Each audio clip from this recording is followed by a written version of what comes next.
बोला वीडियो बनाई हो अपना मोबाइल में जे अपना मोबाइल में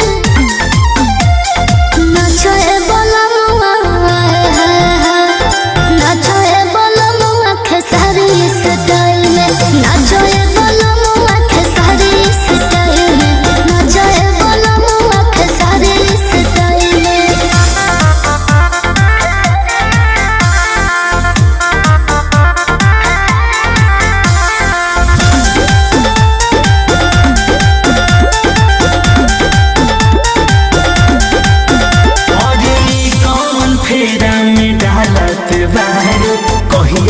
बदला निकालत बाहर ऐसे काहे करे तारू हमार बात सुनी तो हो थोड़ा मस्ती